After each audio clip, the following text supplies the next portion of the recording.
Hello friends, स्वागत है आपका सुनमा ट्यूटोरियल के एक और नए वीडियो में। तो इस वीडियो में हम लोग पढ़ने वाले हैं जैन धर्म के वीवीआई सब्जेक्टिव क्वेश्चन के बारे में। ठीक है, तो इस चैप्टर से जितने भी सब्जेक्टिव क्वेश्चन बनते हैं महावीर स्वामी से और जैन धर्म से, ठीक है, तो सभी क्वेश्चन को हम लोग पढ़ेंगे। इसमें वही क्वेश्चन को मैंने रखा हूँ जो क्वेश्चन एग्जाम में पूछे जाते हैं, एक्स्ट्रा कोई भी क्वेश्चन नहीं है। ठीक है, जो वीवीआई है वही उसी को रखे हैं। ठीक, इससे पहले के वीडियो में हम लोग बौद्ध धर्म और महात्मा बुद्ध के बारे में पढ़ चुके हैं। ठीक है, यदि आपने नहीं देखा है तो जा करके हमारे वीडियो सेक्शन में चैनल पे जा करके आप लोग देख सकते हैं। ठीक है, हाँ, यह जो वीडियो है ये बिहार बोर्ड के स्टूडेंट के लिए है जो 2024 में एग्ज़ाम देंगे फाइनल। ठीक है, जो और उनका हिस्ट्री पढ़ता है तो हिस्ट्री सब्जेक्ट का यह वीडियो है। ठीक है, चलिए तो वीडियो को शुरू करते हैं। यदि आप चैनल पे पहली बार आए हैं तो चैनल को सब्सक्राइब कर दीजिए। ठीक है, और वीडियो अच्छी लगती है तो लाइक कर दीजिएगा और कमेंट करके अपनी राय ज़रूर दीजिएगा। ठीक है, कि आगे आपको कौन से चैप्टर का वीडियो चाहिए। ठीक है, चलिए वीडियो को शुरू करते हैं। देखिए, सबसे पहला जो क्वेश्चन है हमारे सामने, देखिए मेरी आवाज़ थोड़ा सा डाउन जा रही हो क्योंकि मेरा तबीयत बहुत ज़्यादा ख़राब चल रही है बुखार और सर्दी के कारण। ठीक है, तो इस बात को थोड़ा सा आप लोग मैनेज करिएगा, पर मैं कोशिश करूँगा आपको अच्छे से क्वेश्चन को एक्सप्लेन कर सकूँ। देखिए, यह क्वेश्चन जो है आपको 5 नंबर में पूछा जाता है। ठीक है, वर्धमान या मतलब वर्धमान जिनका बचपन का नाम था वर्धमान अर्थात महावीर स्वामी के जीवन चरित्र पर प्रकाश डाले। ठीक है, चलिए पहले मैं आपको पढ़ लूँगा इसको, फिर आपको पूरे अच्छे से समझा दूँगा। ठीक है, एक बात ध्यान रखेंगे कि जैन धर्म और बौद्ध धर्म यानी महात्मा बुद्ध और महावीर स्वामी के जीवन एक दूसरे से बिल्कुल मिलता जुलता है, तो आप लोग ध्यान रखेंगे।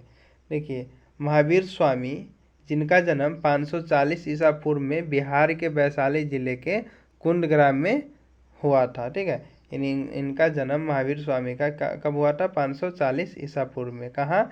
बिहार के वैशाली जिले के कुंदग्राम नामक गांव में। ठीक है, इनके पिता का नाम सिद्धार्थ था। इनके पिता का नाम सिद्धार्थ था। और देखिए, बचपन गौतम बुद्ध के बचपन का नाम सिद्धार्थ था, किंतु महावीर स्वामी के पिता का नाम सिद्धार्थ था। ठीक है, आप लोग एक दूसरे से जोड़ के पढ़े ताकि कन्फ्यूजन ना हो। माता का नाम त्रिशिला था। उनकी माता का नाम क्या था? महामाया। और इनके त्रिशला ठीक है, त्रिशला। इनका वास्तविक नाम वर्धमान था। ठीक है, इनका वास्तविक नाम वर्धमान था। इनके जन्म के 7 दिनों के बाद इनकी माता का देहांत हो गया। इनके जन्म के अवसर पर विद्वानों ने भविष्यवाणी किया कि यह बालक या तो चक्रवर्ती सम्राट बनेगा या महान सन्यासी, जिस तरह से गौतम बुद्ध के बारे में बोला गया था। इनके शिक्षा दीक्षा की उचित व्यवस्था की गई, लेकिन इनका मन इन कार्यों में नहीं लगता था। वे हमेशा चिंतनशील रहा करते थे, जिसके कारण पिता ने इनका विवाह यशोदा नामक कन्या के साथ करा दिया, जिससे इन्हें एक पुत्री की प्राप्ति हुई जिनका नाम अनुजा या प्रियदर्शनी रखा गया।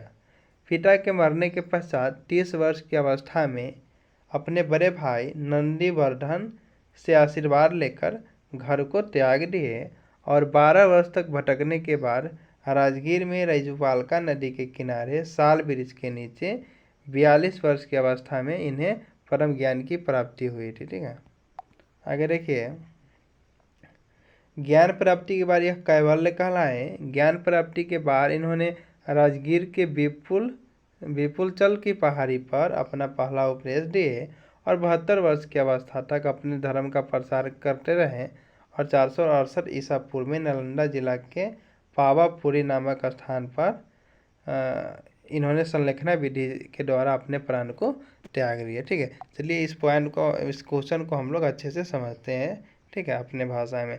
देखिए, महावीर स्वामी इनका जन्म जो है 540 ईसा पूर्व में हुआ था। ठीक है, कहाँ हुआ था?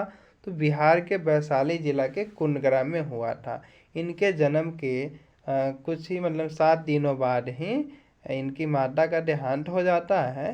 ठीक है, और इनकी माता के नाम की बात करें तो त्रिशिला रहता है और पिता का नाम सिद्धार्थ रहता है। ठीक है, और इनका जो बचपन का नाम रहता है वो वर्धमान रहता है। ठीक है, इतना बात को आप लोग समझे।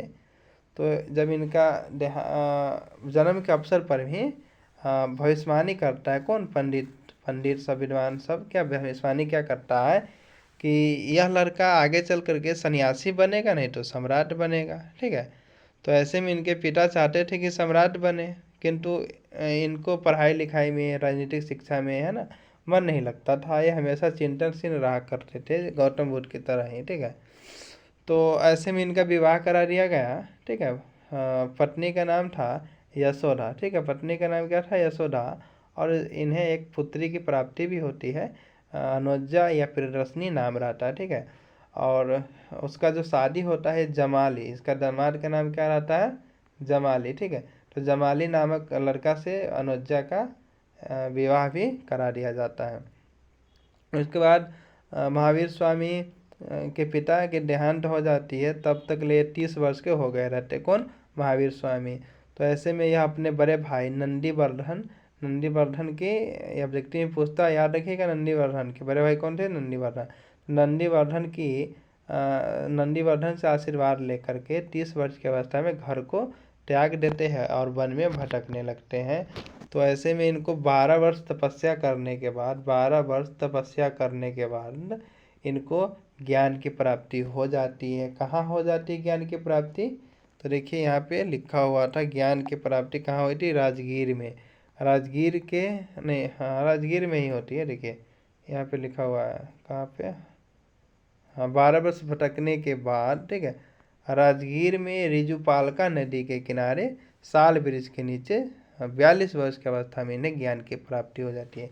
ज्ञान की प्राप्ति के बाद इनका भी नाम महावीर स्वामी पड़ जाता है, जीन पड़ जाता है, कैवल्य पड़ जाता है, कैवलिन पड़ जाता है, ठीक है।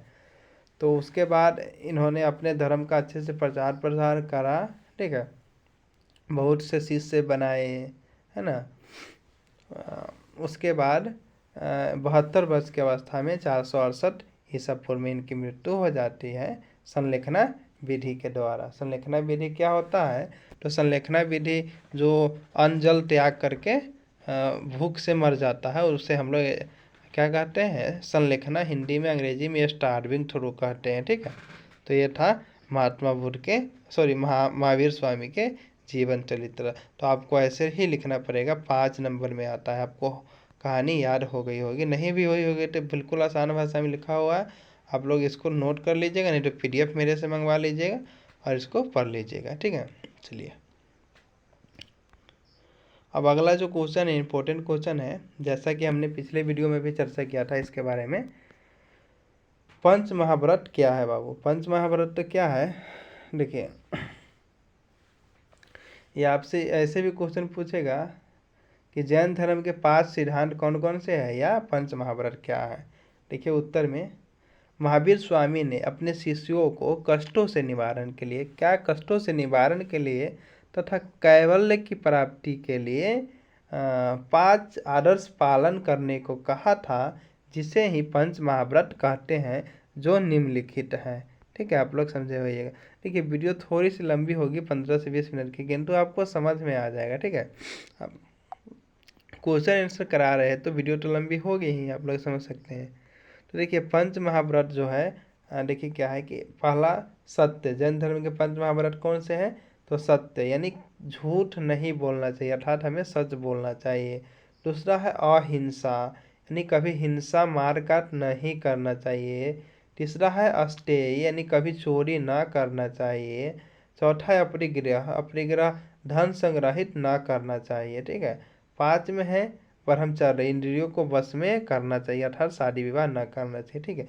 ये 5 सिद्धांत है जैन धर्म के, ठीक है। इसमें से 4 सिद्धांत जो है पार्श्वनाथ ने दिया था, और 1 सिद्धांत है 5वां महावीर स्वामी खुद दिए थे, ठीक है। इस बात को आप लोग ध्यान में रखेंगे। यह क्वेश्चन 2 ही नंबर में पूछा जाता है। 2 नंबर में आपको ये सब नहीं भी लिखिएगा, सिर्फ इतना लिख दीजिएगा कि जैन धर्म के पंच महाभारत निम्नलिखित है, ये 5 का नाम लिख दीजिएगा, तो ये आपको 2 नंबर मिल जाएगा, ठीक है। अगला क्वेश्चन बड़े ही इम्पोर्टेंट है। देखिए जैन बौद्ध धर्म में हीनयान और महायान, और जैन धर्म में क्या श्वेतांबर और दिगंबर, दोनों इम्पोर्टेंट है, ठीक है। देखिए श्वेतांबर और दिगंबर जैन धर्म की 2 अलग अलग शाखाएं हैं। महावीर स्वामी के मरने के बाद मगध में भयंकर अकाल पड़ गया। अकाल के दौरान कुछ जैन संत भद्रबाहु के नेतृत्व में दक्षिण भारत चले गए और कुछ संत स्थूलभद्र के नेतृत्व में मगध में रह गए। अकाल की समाप्ति के बाद जब दोनों संत एक जगह पर इकट्ठा हुए तो वर्चस्व को लेकर के दोनों में विवाद हो गया, जिसके कारण जैन धर्म दो गुटों में बट गया। इसमें कुछ संत ने भद्रबाहु के नेतृत्व में वस्त्र त्याग दिए और नंगे रहने का निर्णय लिया, तो वह दिगंबर कहलाया, ठीक है। तथा कुछ संत स्थूलभद्र के नेतृत्व में श्वेत वस्त्र धारण किया, तो वह श्वेतांबर कहलाया। चलिए इसको अच्छे से समझते हैं। अब देखिए, श्वेतांबर और दिगंबर में अंतर आपसे पूछता है। क्या है? ये दोनों जैन धर्म की अलग अलग शाखाएं हैं, यानी जैन धर्म की दो शाखाएं हैं। एक्चुअली में हुआ क्या था कि मगध में अकाल पड़ गया था, ठीक है। तो ऐसे में इन लोगों ने सोचा कि लोगों की हेल्प करा जाए, तो कुछ संत दक्षिण भारत चले गए। एक व्यक्ति था भद्रबाहु, ठीक है बाबू, भद्रबाहु, ठीक है। एक था स्थूलभद्र, दोनों का नाम ये आप लोग याद रखेंगे, स्थूल भद्र, ठीक है। दोनों को नाम बस याद रखेंगे। तो भद्रबाहु के नेतृत्व में कुछ लोग दक्षिण भारत चले गए, कुछ संत, और कुछ संत वहीं रह गए मगध में ही और लोगों को सेवा करने लगे, ठीक है। तो ऐसे में जब 12 वर्ष बाद एक अकाल खत्म हो जाता है, दोनों फिर ऐसे इकट्ठा होते हैं मगध में, तो दोनों में क्या होता है कि कुछ चीज़ों के लेकर के, कुछ बातों के लेकर के विवाद हो जाते हैं। देखिए, 1 साल कहीं आदमी बाहर रहने लगता है तो वो घर पे आता है तो वो बदल कर आता है। तो यहाँ पर तो 12 साल रह गए थे अलग, ठीक है ना। ये जो भद्रबाहु के नेतृत्व में जो लोग गए थे, तो दोनों में कुछ चेंजिंग आ गया था, तो दोनों का बात विचार मिला नहीं। तो ऐसे में जो धर्म था ये 2 भागों में बट गया। एक भद्रबाहु के नेतृत्व में कुछ लोग, मतलब जो भद्रबाहु के नेतृत्व में एक साइड हो गया, एक स्थूलभद्र के नेतृत्व में दूसरा साइड हो गया। तो भद्रबाहु वाला दिगंबर कहलाया, ठीक है। भद्रबाहु वाला क्या कहलाया? दिगंबर, क्योंकि यह बिना वस्त्र के रहा, इसलिए इसे दिगंबर कहते हैं। ये वस्त्र नहीं पहनता था। स्थूलभद्र वाला क्या कहलाया? श्वेतांबर, ठीक है, श्वेतांबर, ठीक है, क्योंकि ये श्वेत वस्त्र पहनते थे, ठीक है। देखिए, यह जो है ये परिवर्तन को न मानता था। इनका कहना था कि जो चले आ रहा है हमारे नियम कानून, जो स्वामी लिख के गए हैं हमारा तीर्थंकर, वही चलेगा। ये कहते थे नहीं, ज़रूरत पड़ने पे हम बदलाव करेंगे। ये रूढ़िवादी थे, ये रूढ़िवादी नहीं थे, ठीक है बाबू। ये अंतर सब है, मैं बता रहा हूँ। ये महावीर स्वामी को महापुरुष मानते थे, जबकि ये भगवान मानते थे, ठीक है। ये ठीक है।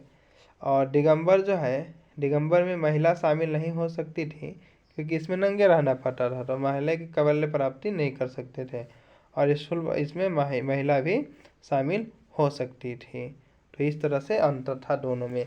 इसका नियम कठोर था भद्रबाहु का, मतलब दिगंबर का। इसका नियम इजी था, ठीक है। ये अंतर है, आप लोग समझे होइएगा मेरे हिसाब से, ठीक है। अगला भी इम्पोर्टेंट क्वेश्चन है। ये तो 5 नंबर में क्वेश्चन ही आएगा, 2 नंबर में नहीं आता है क्वेश्चन। जैन धर्म और बौद्ध धर्म के पतन के क्या कारण थे, ठीक है। देखिए, थोड़ा सा समझेंगे हम लोग। 6ठी शताब्दी ईसा पूर्व में जितना तीव्र गति से बौद्ध और जैन धर्म का प्रसार हुआ, उतना ही तीव्र गति से महावीर और बुद्ध के मृत्यु के बाद इन धर्मों का पतन भी प्रारंभ हो गया।